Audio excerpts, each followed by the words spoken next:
చాలా ధన్యవాదాలు అశోక్ గారికి. తప్పకుండా ఎప్పుడైనా కూడా మీకు అన్యాయం జరిగినప్పుడు తప్పకుండా ఆ పోరాటంలో ముందరుంటా. ఎంతటి త్యాగానికైనా కూడా అందరికీ కూడా గుర్తుండాలి. 2023 సంవత్సరంలో నిరుద్యోగ బిడ్డలకు Telangana state public service commission ద్వారా అన్యాయం జరిగినప్పుడు, పేపర్లు లీక్ అయినప్పుడు ఆమరణ నిరాహార దీక్ష కూర్చున్నది ఒక ఆర్ఎస్ ప్రవీణ్ కుమార్. తర్వాతనే ఆనాటి ప్రభుత్వం సాయంత్రం మధ్యాహ్నం 3 గంటలకు గ్రూప్ 1 పరీక్షను రద్దు చేసింది. మిత్రులారా, మీ డిమాండ్లన్నీ ప్లకార్డులో ఉన్నాయి, ప్రభుత్వానికి కూడా తెలుసు. కానీ మన పవర్ ప్రభుత్వానికి అర్థం కావడం లేదు. అందుకొరకే ఈరోజు వాళ్ళు నిమ్మకు నీరెత్తినట్టుగా ఉన్నారు. తప్పకుండా మన డిమాండ్లు నెరవేర్చేదాకా పోరాటం చేద్దాం. గ్రూప్ 2 పోస్టులు, గ్రూప్ 3 పోస్టులు తప్పకుండా పెంచేదాకా పోరాటం చేయాలి. ప్రభుత్వం చెప్తున్న కళ్ళబొల్లి కబుర్లన్నీ కూడా తప్పు.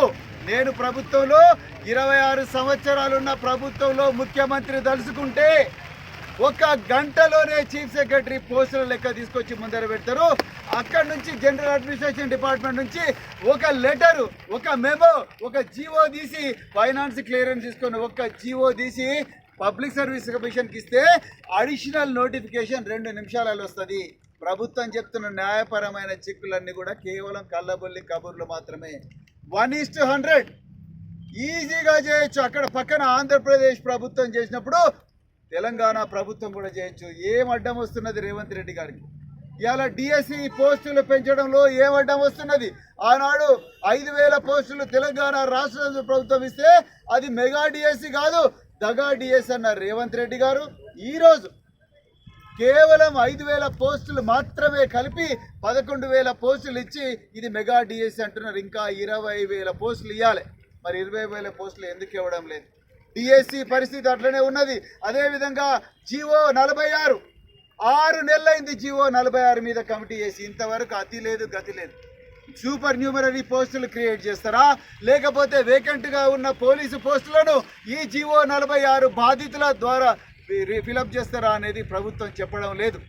కేవలం ఒక ప్రెసిడెన్షియల్ ఆర్డర్ నుంచి తెలంగాణ స్టేట్ స్పెషల్ పోలీస్కు ఒక చిన్న ఎగ్జంప్షన్ తీసుకుంటే తొలగిపోయే ఈ సమస్యను ఇప్పటి వరకు కూడా రేవంత్ రెడ్డి గారు ఆ ఫైలు ముట్టుకుంటలేరు. మీరు అర్థం చేసుకోండి మిత్రులారా. అదేవిధంగా 140 మంది కానిస్టేబుల్ అభ్యర్థులు సెలెక్ట్ అయ్యారు. వాళ్ళకు కనీసం ట్రైనింగ్ ఇవ్వమంటే పోలీస్ అధికారులు గవర్నమెంట్ నుంచి 78 లక్షల రూపాయలు తీసుకురండి, అప్పుడే మేము ట్రైనింగ్ ఇస్తామని అంటున్నారంటే ఈ ప్రభుత్వం ఉన్నదా ఊడిందా అనేది అసలు అర్థం కావడం లేదు. ఇలా ప్రభుత్వంలో ఉన్న పెద్దలు బీఆర్ఎస్ పార్టీ ఎమ్మెల్యేలను కొనుగోలు చేయడంలో చేపిస్తున్న శ్రద్ధ, మోతీలాల్ నాయక్ మన బిడ్డ నిరుద్యోగ బిడ్డ ప్రాణాలను కాపాడే దాంట్లో చూపిస్తలేరు మిత్రులారా. ఇది వాస్తవం.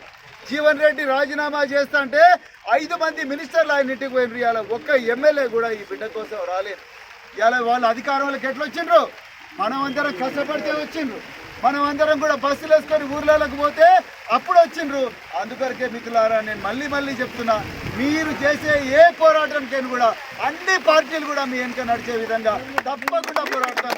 అశోక్ గారు చెప్పినట్టుగా మీరు ఎప్పుడు దీక్ష పెట్టినా ఆ దీక్షలో నేను కూడా ఒక సభ్యుని